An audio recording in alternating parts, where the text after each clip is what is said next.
Snap Judgment Studios. Daily Show correspondent Dulce Sloan and writer Josh Johnson are best friends who rarely agree on anything. On the new podcast called Hold Up with Dulce Sloan and Josh Johnson, they turn their hilarious, unpredictable, and legendary office banter into a war of words about topics big and small. Mostly small, from texting versus calling to club bangers versus conscious rap and everything in between.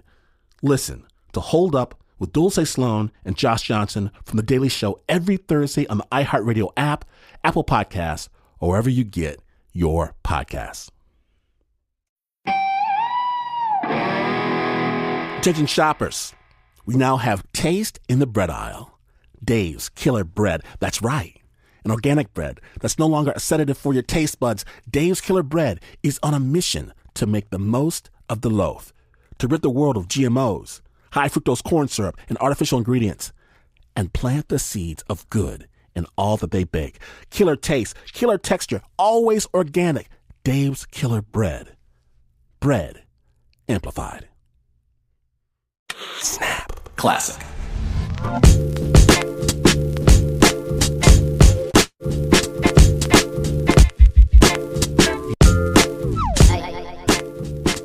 Okay, so way before Snap, I work in Malaysia, right? I'm a junior diplomat. My job is to make with the happy talk to the government officials, the politicians, the media, and I like them.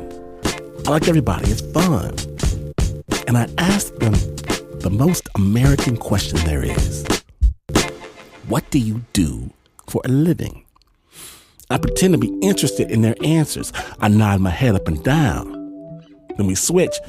Now they pretend to act interested in my nonsense. Usually there's going to be cocktails. I like cocktails. Sometimes, though, wires, they get crossed. Or maybe it's someone's idea of humor. Whatever.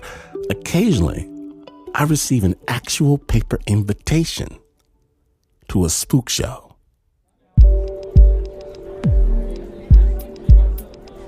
They don't call it that, but that's what it is. See, the spies, they don't just go to parties. Sometimes they have their own. Because Malaysia's got the oil well. It's got the ports. It's got national banks. It's not too close to China, but it's close. It's got the defense and the arms agreements. And international Islamic organizations, both above board and clandestine, find it a great place to do business. And this means there's lots of spies buzzing about, trying to uncover covert information, trying to recruit people to sell information, to make money, to sell weapons. And these people, these spies, they come from everywhere.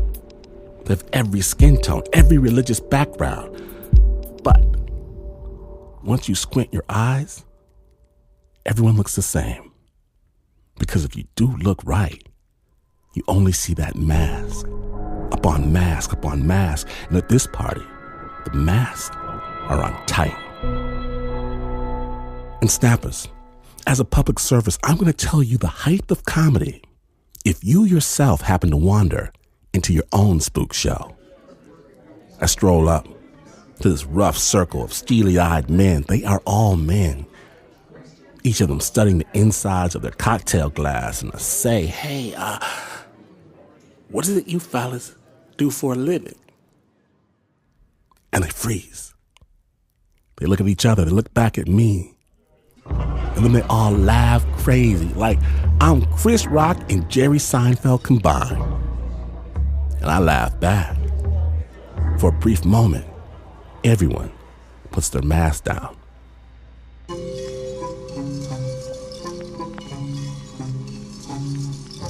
Today in Snap Judgment, we proudly present the lamb, the lion, and the fox. You might want to put your mask back on because you're listening to Snap Judgment.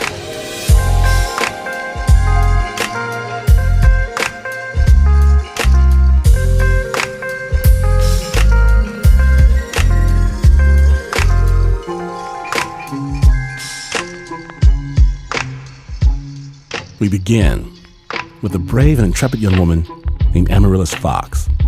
When she was young, her best friend was killed in a terror attack.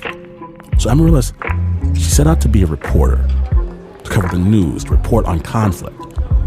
And listeners, please note, some names, locations, some operational details have been changed to safeguard intelligence sources and methods.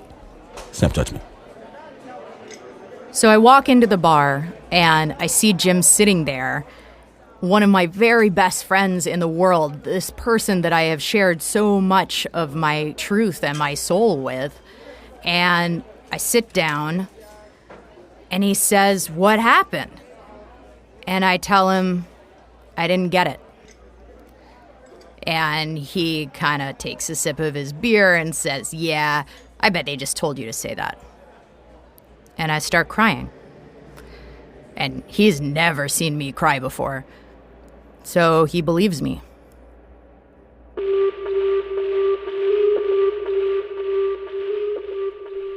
But Amaryllis was lying. The CIA ordered her to, which is hard to imagine if you know Amaryllis Fox. She was a reporter who risked her life for the exact opposite, for transparency. I'd taken this year off in order to go and find a way to smuggle myself into Burma and interview Aung San Suu Kyi while she was under house arrest, all because I believed in the power of her words, in the power of truth, to challenge this terrifying authoritarian government. After their interview, Amaryllis was arrested and interrogated by the state police. But she managed to smuggle the footage out anyway, by wrapping it up in plastic and actually hiding it in herself like a tampon.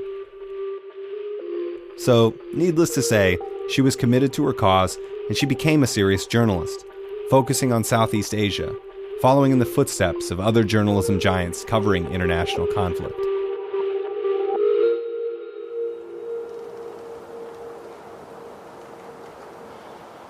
It's winter in Oxford, and I make my way over to our little subterranean college bar with windows that are always kind of covered in condensation. And I ask the barman to make me a hot toddy, and I'm waiting for my medicine. And I see on the television set that Danny's been beheaded. So that's Daniel Pearl. He was the South Asia bureau chief of the Wall Street Journal. And while covering a story in Karachi, Pakistan, he was kidnapped and later executed.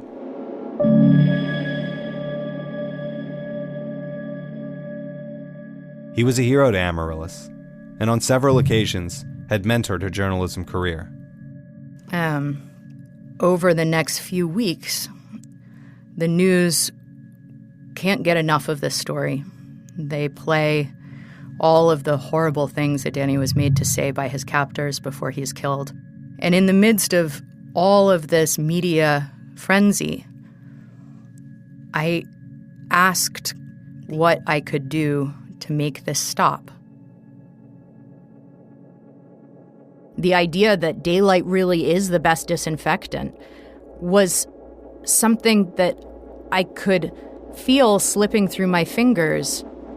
Maybe there was something more complicated happening now. Maybe, in fact, it's governments that need to be protected from humans in this new war. So she passes all of her tests, and she's officially selected to be a member of the CIA. And in that moment, she knows she's leaving behind her commitment to transparency.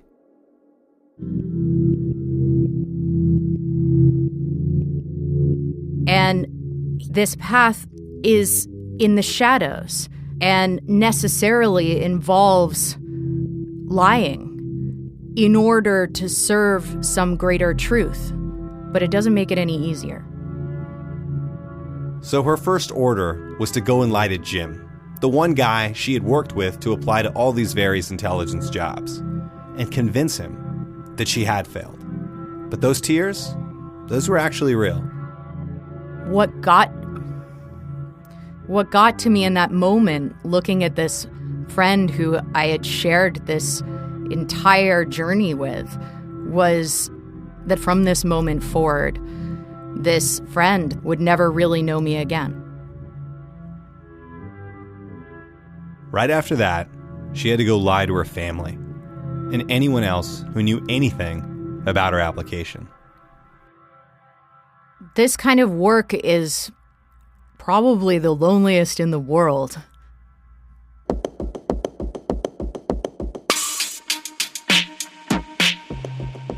Amaryllis' first target is a Hungarian man named Jakub. And the idea is actually simple. Start a fake relationship with someone who has intel or access that you want. And as you're getting that information, work towards building trust so that one day you can flip them and turn them into an informant. We know that Jakub is an illegal arms dealer. And not just any illegal arms dealer, an arms dealer with access to some of the most sensitive black market nuclear precursors that used to be stored in former Soviet arsenals.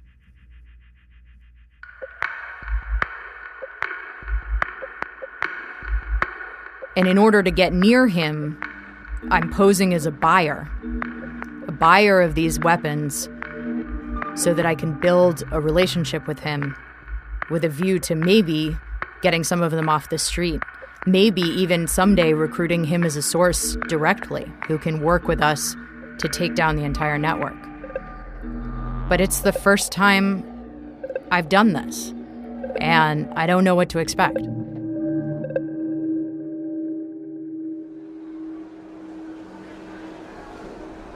So I'm walking down these back streets in Lyon, which is this beautiful kind of bacchanalian town in France, really known for its love of food and wine and nightlife. And it's already evening, it's dark outside, and all around me at the street cafes, people are enjoying one another. And I'm trailing this broker of mass-scale death.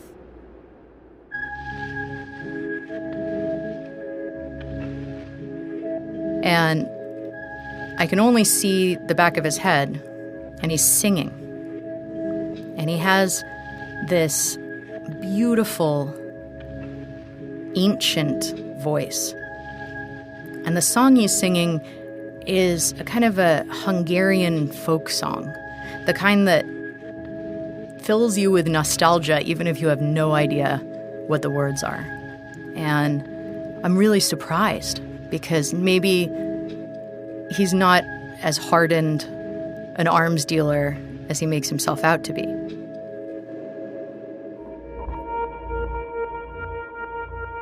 So I take out a cigarette. I ask him in French for a light, because I found it's a pretty good way to get people's hands where you can see them before they know what's happening. And when he's flicking his Zippo, I can smell the butane between us, and I can see his face for the first time. And this face was as brutish as any you could imagine. Someone who's lived a hard life and grown hard in response. So we're standing in the street, smoking our cigarettes, and he's about to turn and walk away. He thinks I'm just a passerby who needed a light. That's when I say, Jakub. I introduce myself. He's surprised, but realizes pretty quickly what's going on. One of the things that's most important in that circumstance is to not stay in public very long. So I parked a car across the street, and I ask him whether he'd be up for a drive. And without waiting for an answer, I turn around and go get in the driver's side and resist the overwhelming temptation to look back. But once I pull the door closed, I can see that he's still standing on the other side of the street, looking kind of curious and bemused. But he crosses the street and climbs in the passenger side door. And we sit there for a second. We crack the windows to ash our cigarettes. And I say, do you mind if we drive? And he says, what the hell are you doing in this game? And I say, I'm just a businesswoman.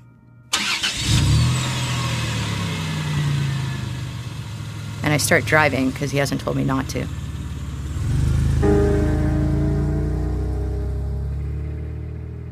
And then I say, I do have an opportunity that could be good for both of us.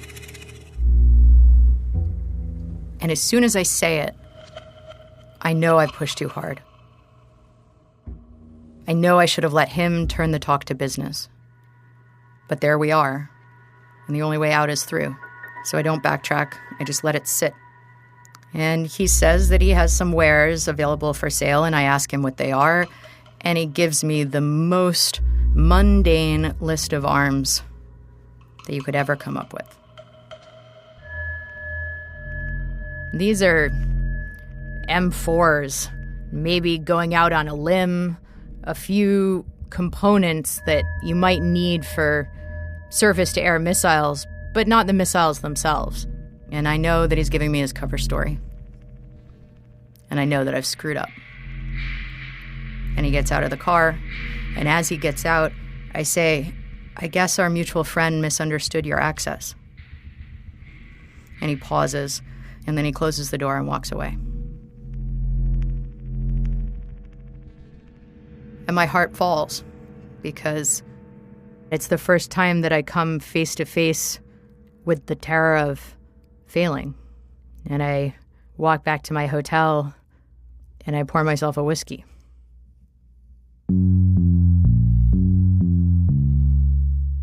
I'm sitting there nursing this drink and telling myself that I was right. I was right at the beginning when I doubted my ability to do this, given that I'm not Jason Bourne. And tonight it wasn't good enough. And I know I've got to go home and tell them it was all for naught. The next day, she flew back to America.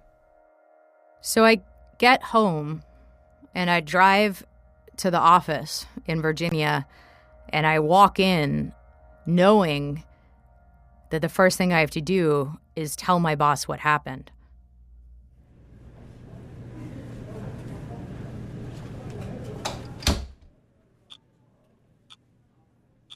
And I lay it all out. I say, I was an idiot. I pushed too hard. I screwed this up, and now I don't know what's going to happen. And he lets me go on like this for 10 whole minutes, indicting myself.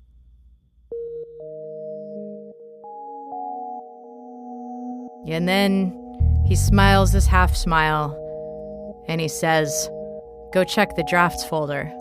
Jakob wrote today." And I'm flooded with relief, because this means he reached back out. It means that contact isn't lost. It means that maybe I can still get one of these machines off the street. And as I walk away, my boss yells after me, "But you're still an idiot."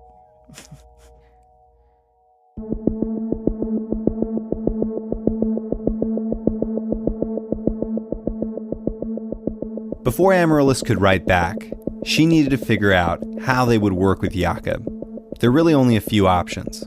There's go in pretending to be a buyer, buy all of the inventory, and stockpile it somewhere safe so no one else can access it. Well, that only works until the dealer realizes that you're not selling any of it on, and suddenly they disappear. So another option that gets thrown around the room is, well, why don't we sabotage the technology, then allow it to be sold on, but it won't work. Problem is, in the news just then, there's a lot about Operation Merlin, which turns out to have been a misguided intelligence community operation that sabotaged the designs for nuclear components and then provided them to Iran.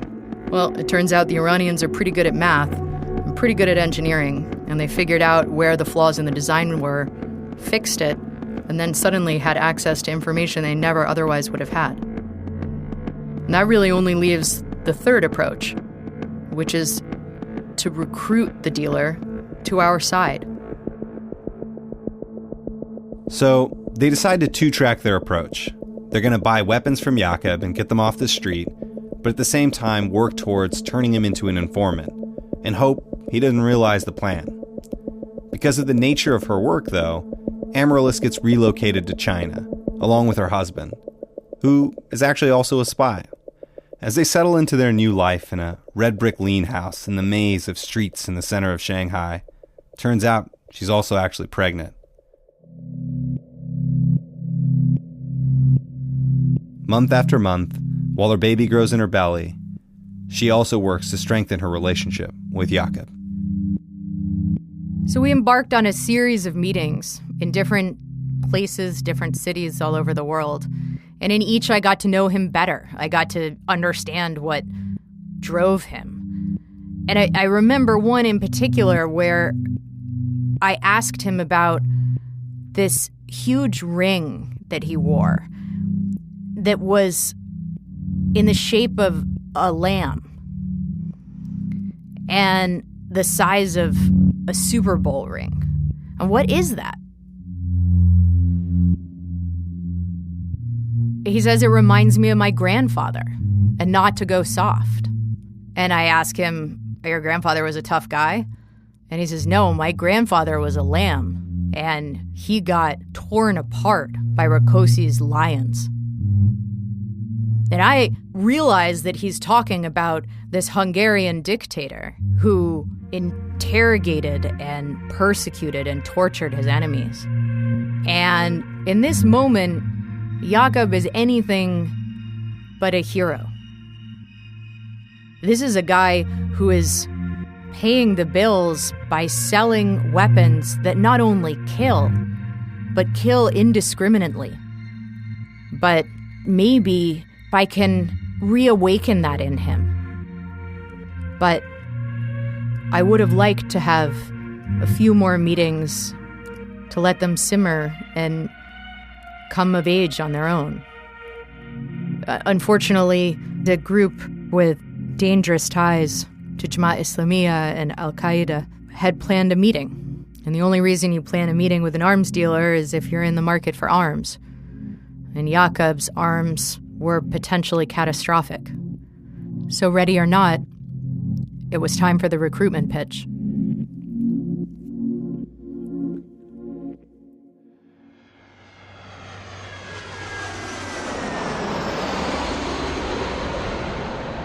So before Jakob can meet with the buyers, Amaryllis gets on a plane for Thailand to intercept him. And she sets up a meeting in a hotel room, hoping that there she'll be able to convince him to become a spy for the U.S. Nobody can ever tell how someone's going to respond when you finally reveal that you work for CIA. There's always a chance that everything goes to hell, and there's a sense of danger in the room.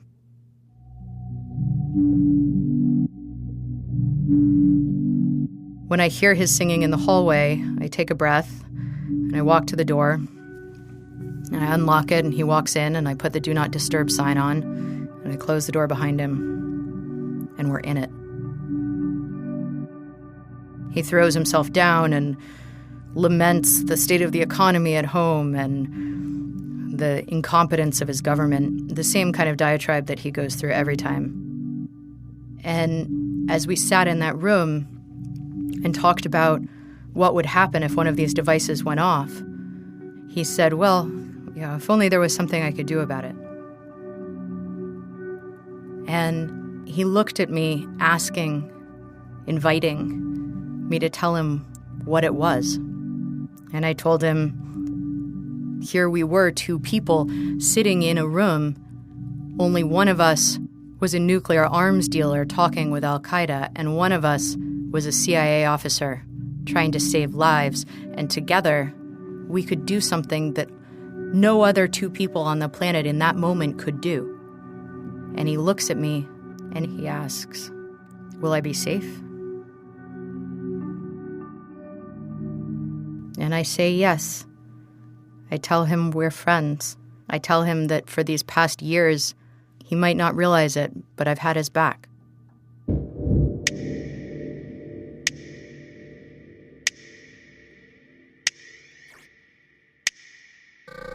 That our communications were safe. Everything has been to prepare for this moment, in case in this moment he decided to become the person I knew he wanted to be. And he sits really still for a minute. I've never seen him do that before. And then he finally looks me in the eye and he says, "Don't get me killed." And I say, "Deal." And I raise my drink and I say, "To your grandfather, may he be watching." And he raises his drink and he says, "To our grandkids, may they survive." Then they sign their names to a piece of paper, committing their lives to one another. Amaryllis to protect his identity and for him to protect hers. And in a strange way, it's actually one of the most honest relationships she has. In some ways, this moment, the result of so many fictions over so many months in so many cities, this moment is the first time that someone outside of my work has really seen me, has really known me in a very long time. Then she heads back to Shanghai, and in between buying and stockpiling weapons with Jakob, she gives birth to her baby, Zoe. I lean over and reach into this plastic rectangle and pull out my daughter, and I feel bursts of Technicolor. And the stakes that I thought I'd understood before are suddenly larger than life because I have something to protect. And while that moment was filled with great joy and relief, it also had another quality, something that didn't make sense. I take Zoe home, and like any new mother, I read all of the books, What to Expect When You're Expecting, and so on. And they tell me that the first thing that I'm going to experience as a young mom is this profound eye contact with my baby. But I don't. My daughter won't lock eyes with me. And I begin to panic.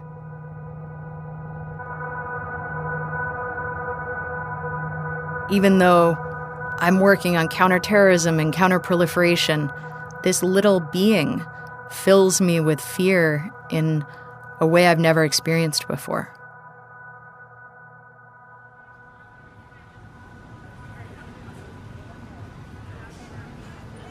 So we take to spending a lot of time outdoors, Zoe and I. I walk her around Shanghai, even though the air is really thick with pollution and smog, and she and I both cough while we walk around. Still, it feels less claustrophobic than being back in the house, and we take to visiting this Buddhist temple near our home in Puxi. And in the middle of this temple, there's a koi pond. And Zoe loves the colors of these fish as their fins kind of flash up over the water. And then one day, one of the koi jumps to the surface and then hangs out there for a moment, as though he's kind of just gazing up at us. And I'm in the middle of this sentence to Zoe, and I just stop. My mind's wandering as I'm looking at this fish, and I say to her out loud, "We must look really weird to them, huh, Zoe?" And it makes me laugh. And in that moment, Zoe laughs, and her eyes lock with mine. And I realize that Zoe sees me when I'm truly myself, when I forget about the situation we're in this hostile country, and just let down my defenses and give her a clear view of her mom. So from then on, when I would strap her to my chest and we would go out into the world, I felt like she was kind of my Yoda, where every time that I let down my guard, dropped my defenses, and allowed myself to really be me, I would feel her respond, and we could explore each other and, in my case, myself.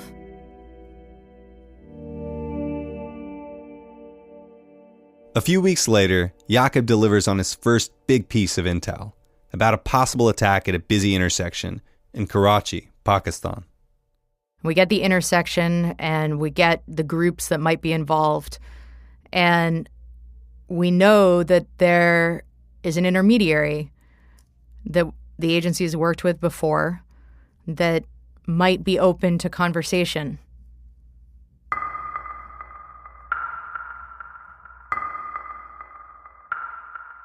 Amaryllis is given a choice. As a new mom, she can stay at home with her daughter, or she could press forward with the mission. I look at Zoe and I know that if I choose to stay home with her, it's someone else's daughter that's going to pay the price. And ultimately, I make the choice to get on a plane and try to stop the attack. So I set off to talk with them as a representative of the government and see whether there's any opening to being able to prevent this attack.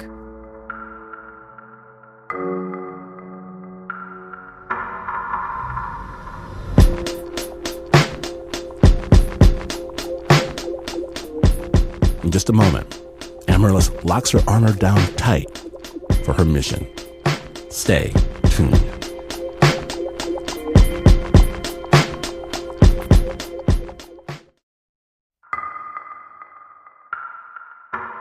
Welcome back to Snap Judgment. When last we left, Amaryllis was faced with a very big decision.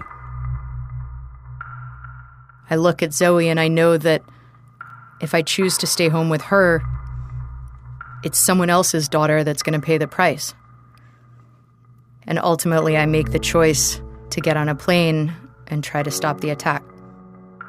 So I set off to talk with them as a representative of the government and see whether there's any opening to being able to prevent this attack. And I land in Karachi and get into a taxi. In the taxi, she gets an order: hold all field operations. The next day, she learns that a fellow CIA agent had been killed in a nearby attack. After headquarters checks for additional threats, she's cleared to prep for her meeting. But now she's down 24 hours on security checks, so she'll just have to ballpark things. She heads to the intersection where the bombing's been planned. I have the danger and the loss of my agency brethren foremost on my mind. And I remember, too, that this is the town where Danny was taken. And all of the loss and all of the training and all of the fear pools in my shoulders, and I lock my armor down tight. The idea is that she'll go in as a representative of the U.S. government to meet with this local terrorist leader, who isn't totally for this bombing and might be willing to negotiate.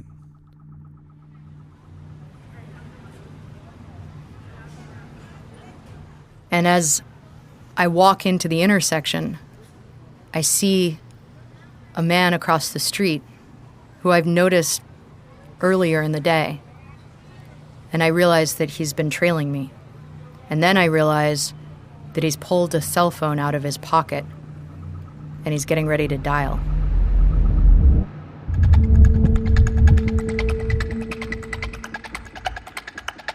And in the world of terrorism, cell phones are bad news.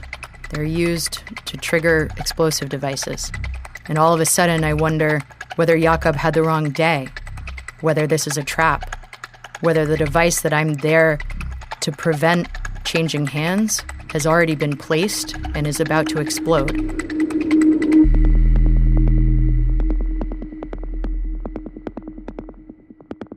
And all I can do is look for cover. And there are concrete vehicle barriers to my left, and I get ready to dive behind them. And then my cell phone rings. And I answer it. And I can see the man across the intersection say into his phone, "Welcome to Karachi. Is it possible that you have time to move our meeting forward to today?" This is a crucial move. Amaryllis is not supposed to meet with the terrorist group until tomorrow. Yet after doing a quick calculation, she figures it might build trust for her negotiations. So she goes in blind.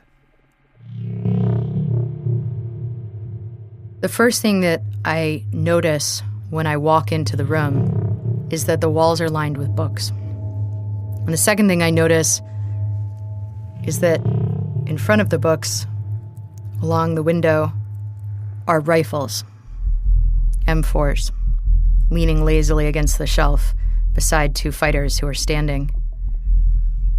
And the third thing I notice is that their boss, the older man sitting on the sofa in the middle, is holding a baby. And none of the briefing materials that I have read on this man, on this feared, hardened terrorist, have said anything about a baby.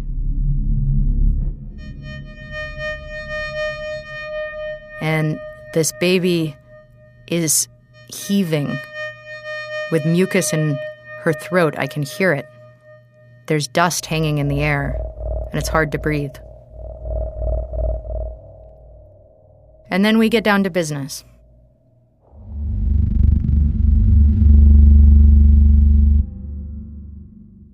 I unfold the map and I show them the intersection. I tell them what we know about the planned attack.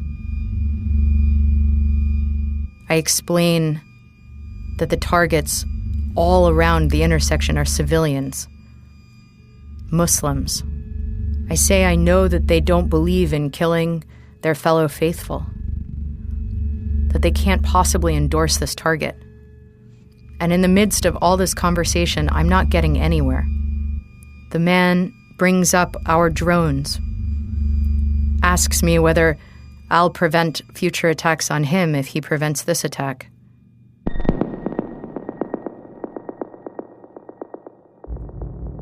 And throughout all of our back and forth, this baby is breathing these raspy, sticky breaths. And I decide to take a risk, to go off script.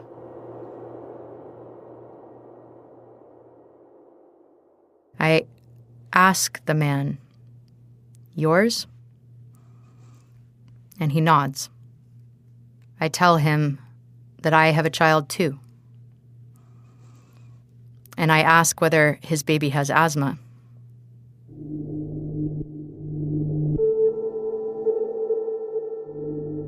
He doesn't respond, and then I tell him that we live in China. And he gives me a pitying look, as though he shares my frustration at governments that can't keep their air clean. And all of a sudden, in this moment, we're two parents lamenting the health of our little ones. And this is wildly off script now, because revealing anything about our families, revealing any personal information, is definitely not standard operating procedure when talking with the adversary.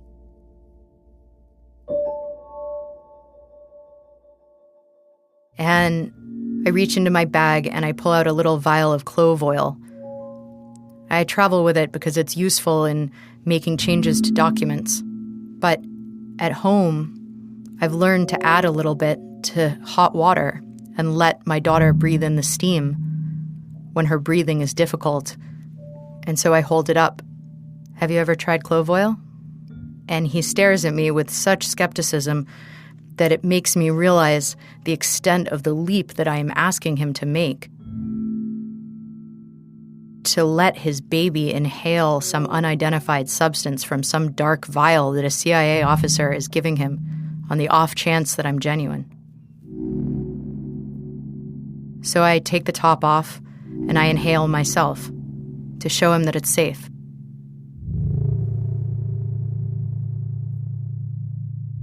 After a second, the man signals to someone behind Amaryllis. Generally, it's not a great sign when the terrorist that you're talking to makes a hand signal to someone to bring something out from the back.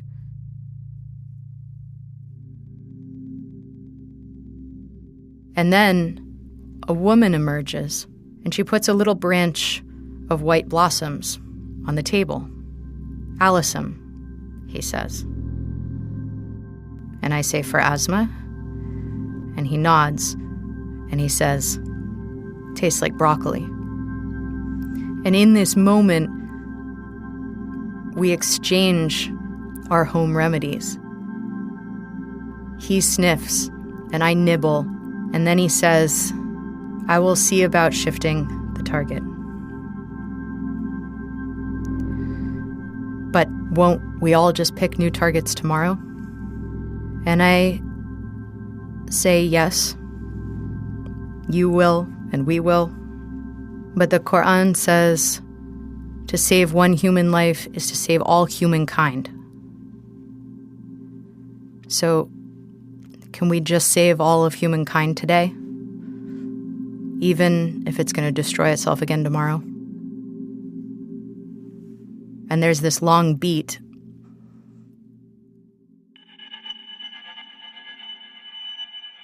So out of the corner of my eye, I can see the other two guys' hands go to their guns. And the fear surges through me. But I know that I can't show it. So I hold his eye. And I put my hand to my chest. And he puts his hand to his. And then he smiles and tells me that the flowers he just gave me aren't just good for asthma. They also work for stress. And we both smile. Amaryllis exits the meeting, thanking the man and taking the white blossoms home to Shanghai. Then she gets an email from headquarters. It says simply that there was no attack today, that it's either been deferred or a new target has been acquired. Kudos. So, Amaryllis returns to the States, and her boss lays out the details of her next assignment. She'll be deployed to a new country with a new identity. I sat down, wrote my letter of resignation, and turned it in. So Amaryllis left, but Jakob, the man she recruited and turned into an informant, he stayed on. And now, years after leaving the agency, I still think of Jakob.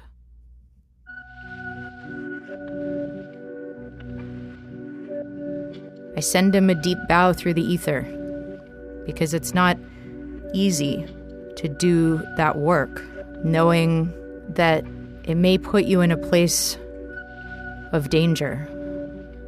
And in the end, it might not even work.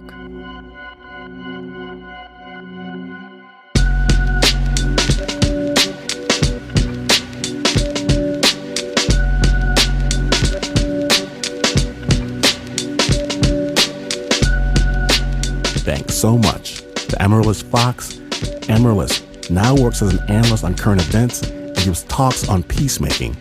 She just finished her memoir, Life Undercover, Coming of Age in the CIA. To find out more, go to our website, snapjudgment.org. The original score for that story was by Leon Morimoto. It was produced by Nikka Singh.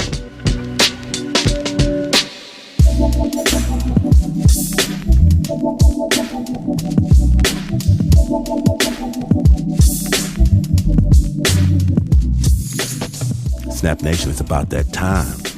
And if you missed even a moment of Snap storytelling magic, you know what to do. Get the Snap Judgment podcast wherever you get your podcast. And if you want to, hit me on the Twitter, the Instagram, and know this. It is risen. An all-new season of Snap Judgment presents Spooked. Presented in partnership with Luminary Media. Subscribe right now if, and only if, you are not afraid. Be afraid.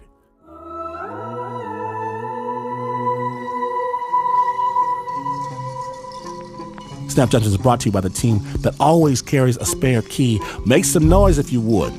For the Uber producer, Mr. Mark Ristich.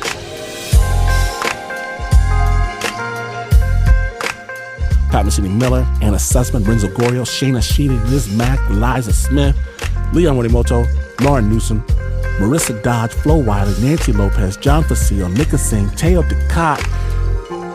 And even though you may have heard that this is not the news, no way is this the news. In fact, you could lock up the suspect in your secret room in the back of the safe house, only to realize that when you go to leave, the door doesn't work. The suspect seems to have disappeared, and most telling of all, the candy has vanished from the bowl. All of this and more, and you would still not be as far away from the news as this is. But this is PRC.